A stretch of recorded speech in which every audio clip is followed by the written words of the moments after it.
Hi, my name is Moses Aleman, and I live in McKinney, Texas, and I'm very happy to bring this information to you today. I am the youngest of four brothers.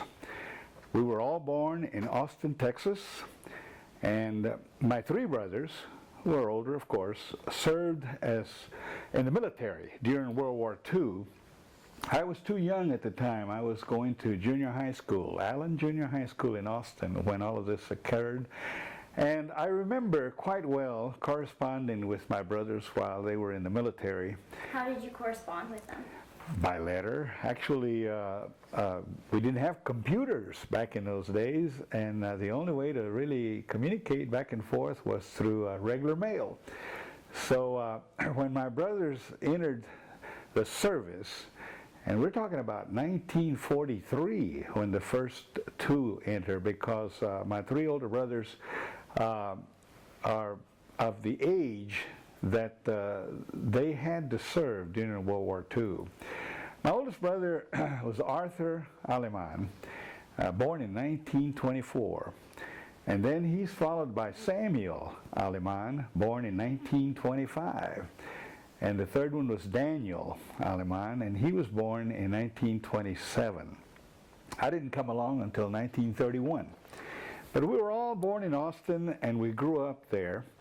And during the war years, I remember that my oldest brother entered in 1943, joined the Navy. And he immediately was assigned to the U.S. Navy Seabees. That's the construction battalion of the U.S. Navy. So he did enlist? I'm sorry? He enlisted? Yes, okay. He enlisted. He was not drafted. He actually enlisted. And while he was in the U.S. Navy, a few months later, my second brother, Sam, also volunteered. And he volunteered for the U.S. Navy just to be just like his brother. However, they served in two different areas.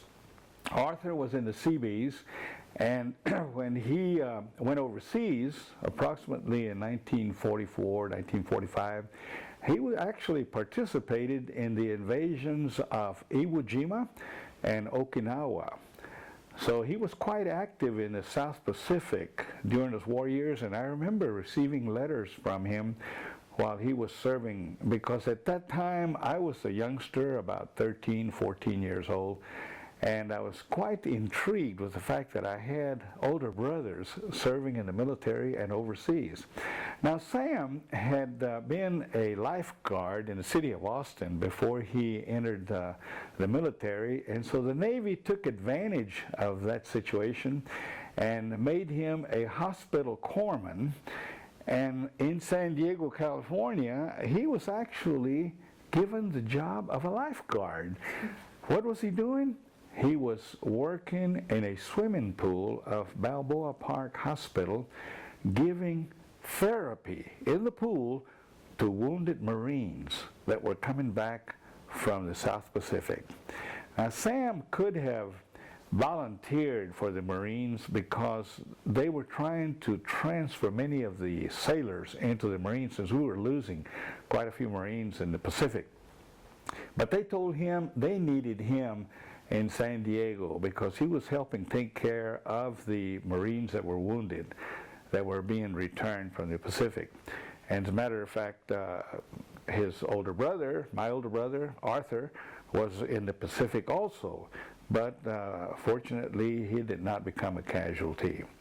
Now, in the meantime, the third brother, Daniel, couldn't wait to enlist in the Navy. So as soon as he became 18 in 1945, he went down to join up for the U.S. Navy, but they turned him down for physical reasons. He says that his teeth overbite was not just right. And what he suspected was that they needed people for the Army. And so they were making it very strict for the Navy. He did not want to go in the Army. He says, well, I want to go in the U.S. Navy because my two brothers are there. And so someone told him, you know, you can join the U.S. Merchant Marine because they are really like the Navy. They man the ships that take all of the supplies and all of the personnel overseas. So he joined the Merchant Marine in 1945 and set sail on ships that went first to the Pacific and then later to the Atlantic. And he stayed in the Merchant Marines until 1948. Now, the two older brothers, Arthur and Sam, served from 1943 until 1946. They were discharged together after the war ended and came on back home while my other brother was still serving with the Marines, with the Merchant Marine. And when he got out of the service, they were all back home, and of course we all remember that in 1950 the war broke out again, this time in Korea. Well, two of my brothers got recalled. In 1951, Sam was recalled to the U.S. Navy, and my brother Dan, who had joined the Naval Reserve, was also called into active duty.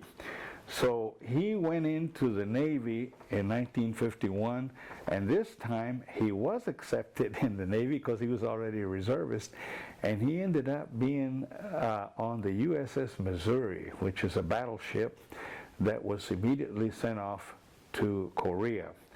And Dan tells of his experiences on that USS Missouri. He was a machinist mate, which means he was down at the bottom of the inside of that ship. And that's a very dangerous situation, because if something happens to the ship, there's no way you can get out of the ship if you're down at the bottom. Now, meanwhile, my brother Sam, who had been recalled to the U.S. Navy, went back to San Diego again, and he was still a hospital corpsman, but this time he was placed at Holtville Naval Air Station in Southern California as a hospital corpsman, where they were training pilots landing and taking off of aircraft carriers. Of course, this was an aircraft carrier that was painted in the desert, where they could land and take off on land, but it resembled a ship. And his job was to be there with his hospital corpsman buddies in case someone had an accident or a crash. They could run out there and take care of them. But my older brother Arthur did not get recalled. And so during those war years, I remember that in World War II, I merely corresponded with them.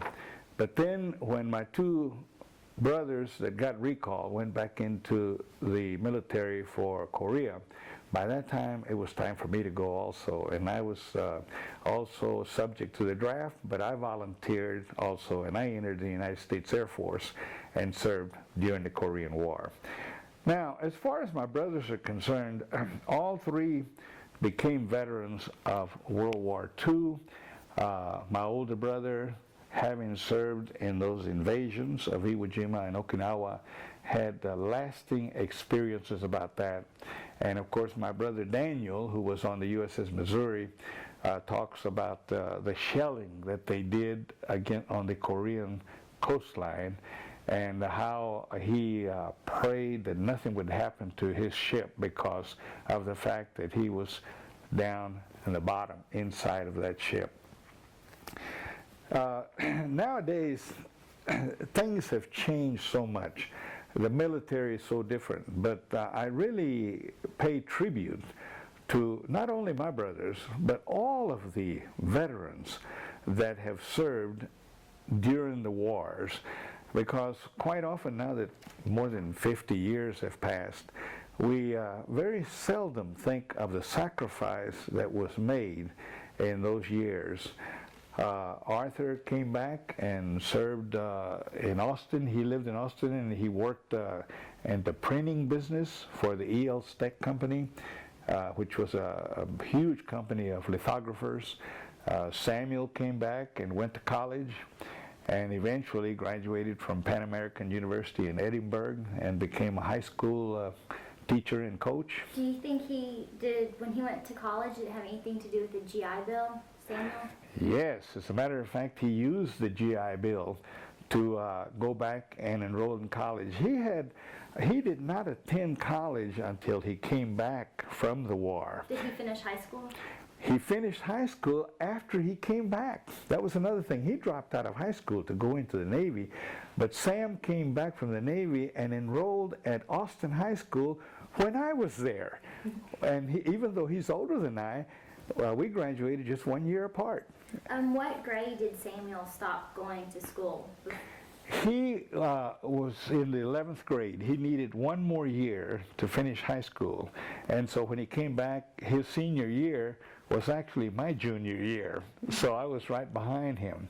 Now in the case of my brother Dan, Dan had dropped out of school and had gone to work. What year did he drop out of school? He dropped out of school approximately in 1944, 1945, somewhere around there, and he went into the Merchant Marine, as you recall, at first, and then when he came back from the Merchant Marine, he decided that he wanted to go back to school, and Howard Payne University, which was Howard Payne College at that time, offered him a GED placement test because he wanted to go into the ministry. And so he went to Howard Payne to study for the ministry, finished his high school there, and stayed until he got his degree. So he also got a degree as well as Sam, and then of course I finished my studies at University of Texas also. So out of the four brothers, only one did not complete his college, and that was my older brother. Today, my older brother has passed. He died in 1992 when he was 67 years of age. But my other two brothers are still living. Sam lives in Calvert, Texas. He's retired, taught school there in Central Texas before he retired. And my brother Daniel lives in Rockwall, Texas, and he is also retired. He retired from the ministry. He served also a few years as a deputy sheriff in Dallas County.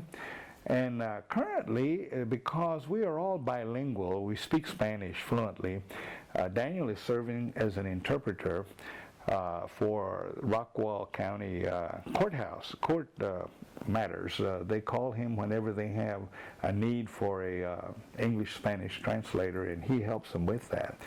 So they're still active. How is being bilingual? Did it affect you at all, being in the service? Well, as a matter of fact, with them, it didn't make any difference, but it made a big difference with me because I was immediately utilized because of my bilingual activity. In the World War II, because the war was so strong as far as the fighting is concerned, they didn't pay too much attention to the use of languages. Except in the Pacific, they did have a need for some kind of code because the Japanese were intercepting so many of our messages. And I remember there was even a movie about that, how they used some Native Americans with their language in order to not allow the Japanese to know what we were doing. Now, Spanish was not that much of a necessity. However, when I entered the military, they did recognize that I spoke Spanish, and I was made an investigator, a special agent investigator, and I was sent overseas to the Panama Canal Zone, where I served as a liaison with the Panamanian police in the protection of the canal. So occasionally, these things do become important. Now, language has been big for me since I retired because I'm using it a lot now. But in the case of the war effort, it was a different situation then. Did your brothers ever mention anything, any kind of maybe like a discrimination because they were Latino? Well, they mentioned that in those years, most of the discrimination that during World War II was really against African Americans.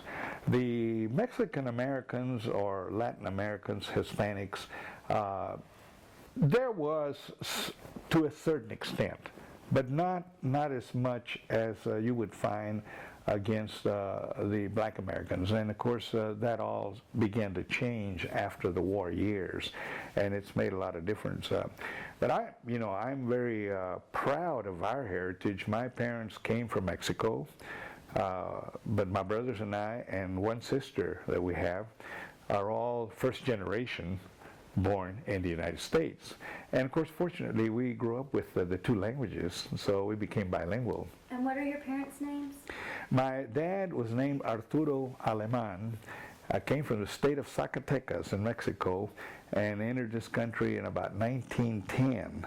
So when he was only about 12 or 13 years old. So he grew up, or rather, well, yeah, he landed with his family in the Austin area in farms that are now, later became Bergstrom Air Force Base, and now is the airport in Austin.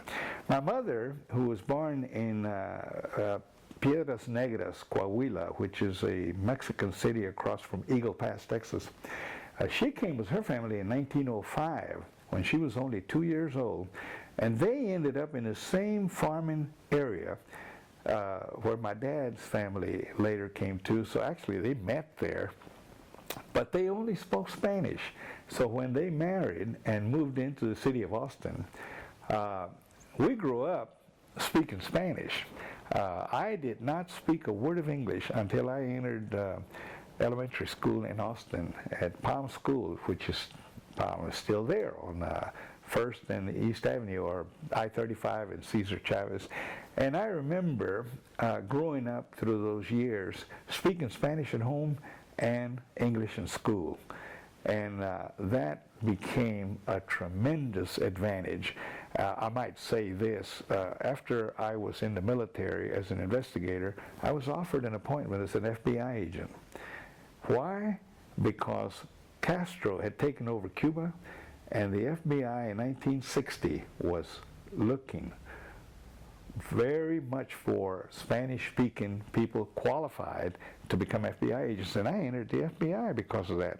Served with them about 5 years, 4.5 years or so, and then worked in the investigations field. As a matter of fact, I was at General Dynamics Corporation in Fort Worth, Texas during the Vietnam War as a chief investigator, and then later entered the FAA in the anti-hijacking program.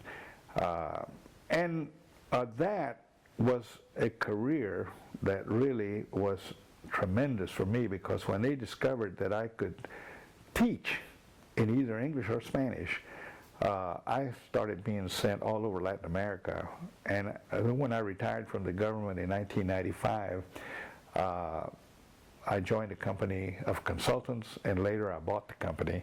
And now I'm still consulting, and I go all over the world teaching and consulting for airport and airline security, which is a big thing now after 9/11.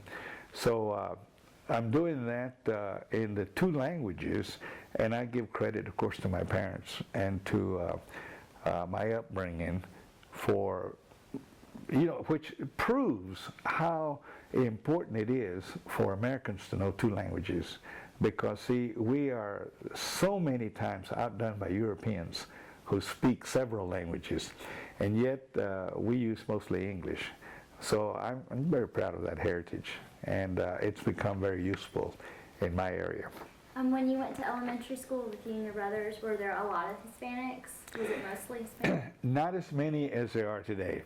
As a matter of fact, when I graduated from Austin High School in 1948, out of a class of 425 or so seniors, I believe we had about 15 Hispanics. So that's very few, and very few were going on to college at that time. So when I see the figures now, I really am glad to see that, because now the things are a lot different, and we are seeing a tremendous growth in the Hispanic community at a professional level, which we didn't see 50 or 40 years ago. So that's a good question. There were not as many. As a matter of fact, when my older brothers, when Arthur and Sam were in Austin High School, oh my goodness, it was just a handful of Hispanics. Because at that time, many of the Hispanic population would drop out of school and would go to work. And many, of course, they would go to work or go to the military, or even working in farms. So that is really a good question as to how much change we have seen among the Hispanic population as far as the education and the professionalism of careers. And I'm really glad to see that we're on an upward swing in that way, in that manner. Look, if we can go back to when your brothers were serving, can you possibly like describe maybe like a typical day during your childhood while your brothers were away? Like what life was like, to maybe describe what you ate, any kind of sacrifices that you or your family had to give up during the war years? Well, good. Yeah, that's a good question, because I was born on a house on East 3rd Street in Austin, and that house is still standing there. It's at 1112 East 3rd. And that house did not have inside plumbing. And when I grew up in those years and my brothers went off to war, I really became, me and my younger sister, who's 4 years younger than I am, was all that Mom and Dad had. And they, of course, were very, very prayerful about the 3 brothers that I have off to the war. And so I told my mother that she didn't have to worry about a thing, everything would be fine.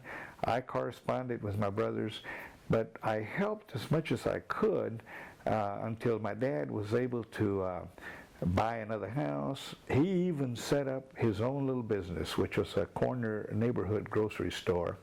And this was during the time that I graduated from high school and attended the University of Texas. I went to the University of Texas riding a bicycle because we were of modest means. And so there was no way that I could go to college out of the city. I'd have to live at home.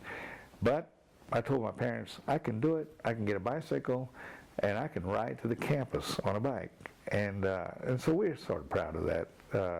But during the time that my brothers were away, my mother, of course, felt very proud of them, and she wrote to them also. She would only write in Spanish, as a matter of fact. So it was a good thing that my brothers were able to write in Spanish, because they answered in Spanish. And I wrote to them in English, but I could read the letters they wrote in Spanish too, and we still correspond. I write to my brother Sam, because we don't see each other that often. I see my brother Daniel occasionally. We meet and have lunch, and they are a little bit older than I am, but we're doing fine. And I think the fact that now Hispanics who served in the war are being honored with some type of recognition, I think it's a magnificent thing, because we have a lot of people who sacrificed and who really made it difficult for their families during those years. And these were families, of course, that were not of a lot of means. And I think then we owe a lot to those, especially those who have passed on, for the what they have left. In other words, there are many who have left memoirs, or who have left written articles, photographs, and accounts that we can treasure now and look back, and so that future generations can, like somebody may see this video in the future and can learn a lot about what happened in those years past. Do you remember a specific story or anything that one of your older brothers might have told you? Yes, I remember that when my brother Arthur wrote to me from the South Pacific, he said that the Seabees always followed the Marines. The Marines would land on an island first, and that's why we lost so many Marines, because they were the first ones that hit the battle. But then after they took over the islands, then the Seabees of the Navy would come in. That stands for Construction Battalion. They would go in to build the airstrips and to start building the facilities for the Army to come in and occupy. And he said that at one time in Iwo Jima and partially in Okinawa, they had a lot of caves, a lot of deep holes in the sides of mountains that some of the sailors and Marines would go looking for souvenirs, and he said he did that himself. And then he discovered, when they found out what they were doing, the commanders told him, you guys need to get out of those places. Somebody could be there. And sure enough, they discovered later there were some Japanese snipers that were not dead, and they were there just waiting to see who they could kill. So they were fortunate that they did not get shot at. But he said the very caves where he had been going in and looking around, they later discovered had some snipers still in there. So that was kind of an unusual experience. Now, my brother Dan told me that when he went on the merchant ship to the South Pacific, he was near Okinawa and Iwo Jima, and when he discovered through mail that his brother was on Okinawa, he asked permission for his ship commander to let him go ashore because he wanted to see if he could locate his brother. Well, they were afraid to let him get off, but finally they consented to see if he could find him. Well, he got off, but there were so many thousands of troops there that he was never able to find him. So he came back to the ship sort of disappointed because he was not able to find his brother at that time. Now, Daniel and Arthur did have that time overseas, but Sam only served his Navy time on the California coast. So he was able to just stay there at that time and not have to serve overseas. When you were writing letters back and forth, was there like a big time frame when you would receive a letter compared to like when you wrote a letter? Was there like how long did it take to receive a letter? As I recall, the letters would reach us from 1 week to 2 weeks after they were written. I don't think that we got any faster than 1 week, but it depends on where they were coming from. Now, Sam would write me from California, and his letters would only take 2 or 3 days to get to us. But my brother Arthur's letters would take a little longer, and my brother Dan's letters from the ship, they couldn't get mailed until they either reached the shore or until a helicopter or somebody picked up mail for them. So I didn't get mail from him that often. Would you receive the letters way out of date? Like you would receive like the first letter he had maybe written like 3 months after you received one that he had written later? I believe that happened only with my brother Dan because he was on a ship all the time. Mm-hmm. And but my brother Arthur's letters, they would come in the right order. It's just that they may not come quite as fast. But it was interesting, and I still have some of those letters because I saved all the correspondence. I'd like to use those when I write my memoirs. And which reminds me, my father wrote his memoirs, and I have those. He wrote them in Spanish, and I translated them into English. And I have made up 2 booklets, one in English and one in Spanish. And of course the grandchildren don't read Spanish, so they can read the memoirs of my father in English. And to me, I recommend everyone, you should write memoirs, because otherwise, 2 or 3 generations from now, those descendants would have no idea what their ancestors did. And in the case of my dad, we read those memoirs and we can see what he did as a child in northern Mexico or in central Mexico. He was actually, we're talking about the early 1900s. So it's excellent to be able to write memoirs. And I think letters help write a lot of that, because letters is a permanent record of what was happening in those years. Was there anything else that you'd like to add about your life at home during World War II? Did you listen to Spanish radio? Or did your parents listen? My parents listened to Spanish radio back in those war years. As a matter of fact, my dad, who was a very, very ardent baseball fan, listened to Major League Baseball in Spanish. These were broadcast out of New York, Chicago, and those places to Mexico, and then a Mexican station would broadcast him, and we would pick up the signal in Texas, and he was listening to the play-by-play done in Spanish of major league teams playing in New York and Chicago. So they listened to Spanish all the time.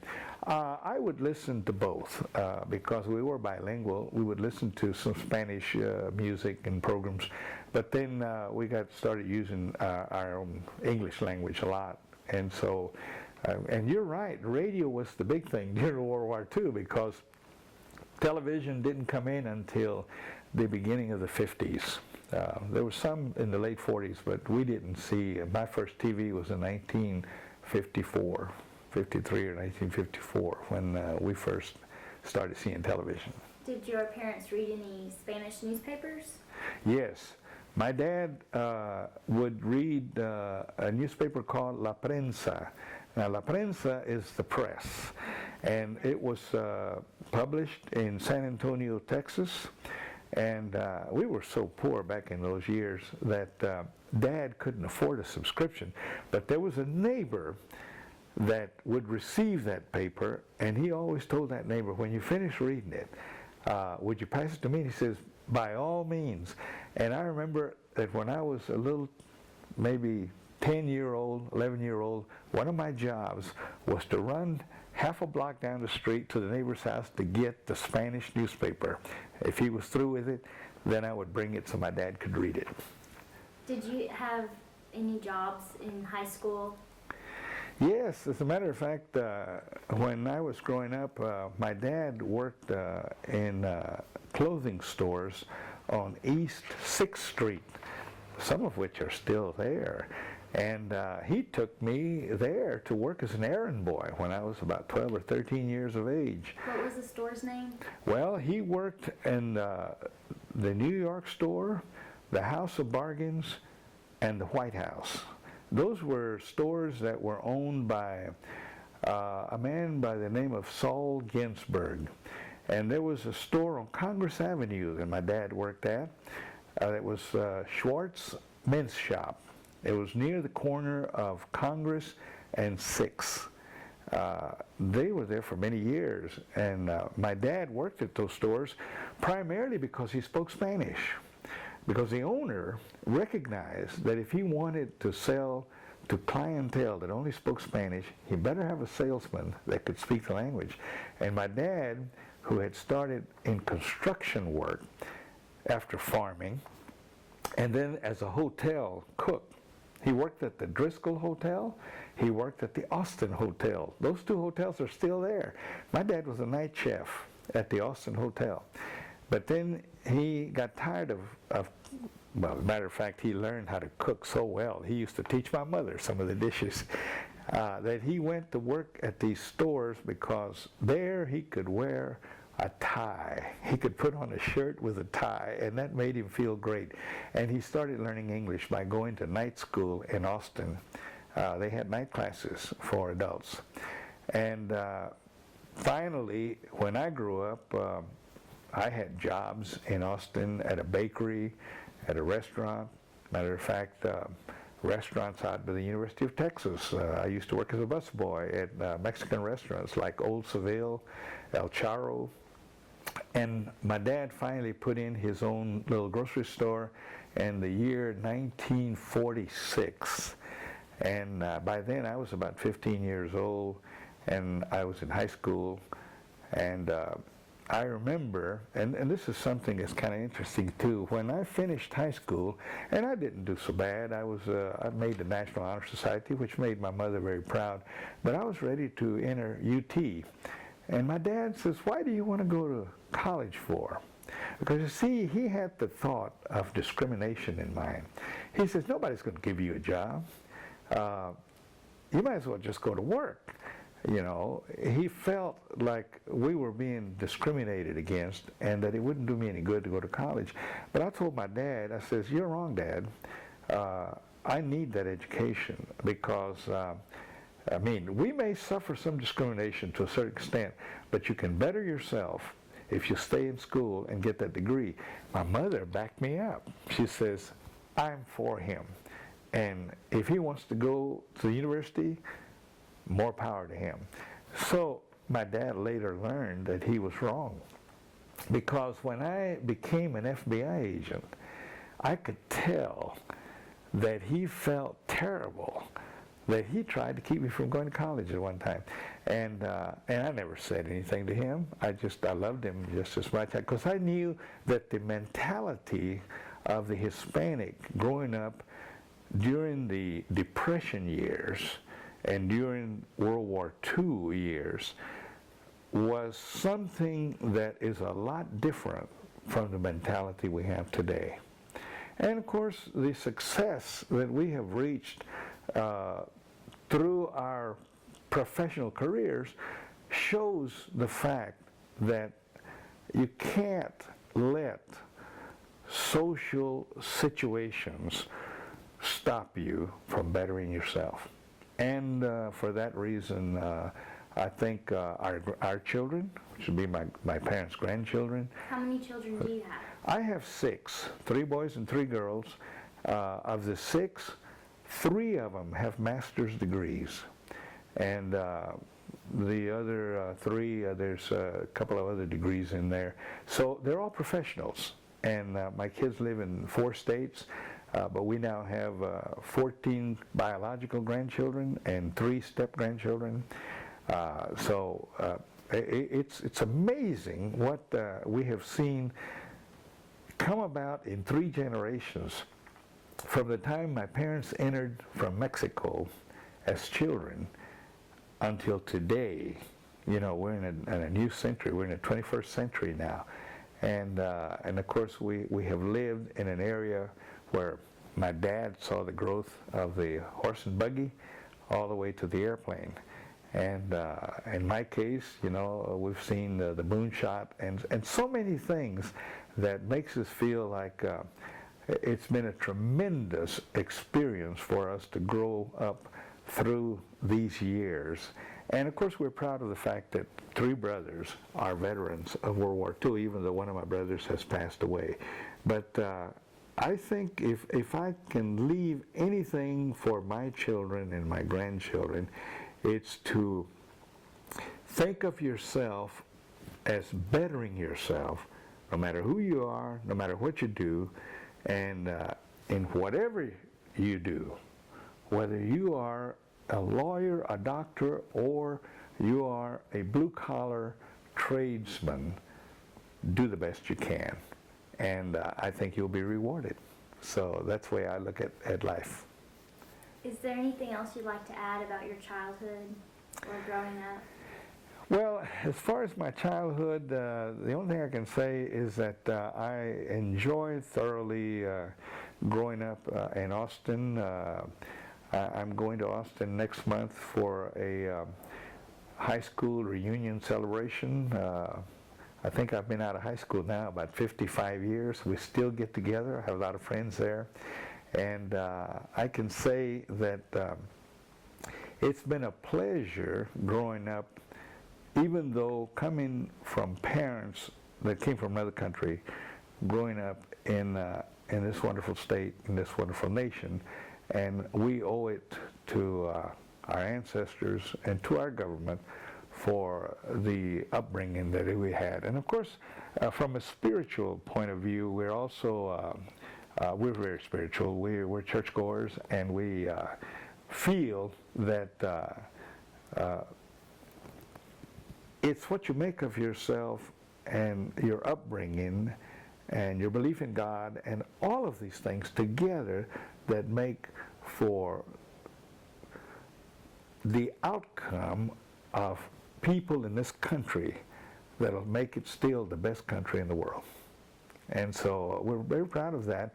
As far as my childhood is concerned, I treasure the times I spent at Palm School in Austin and Allen Junior High School, as well as Austin High School and the University of Texas.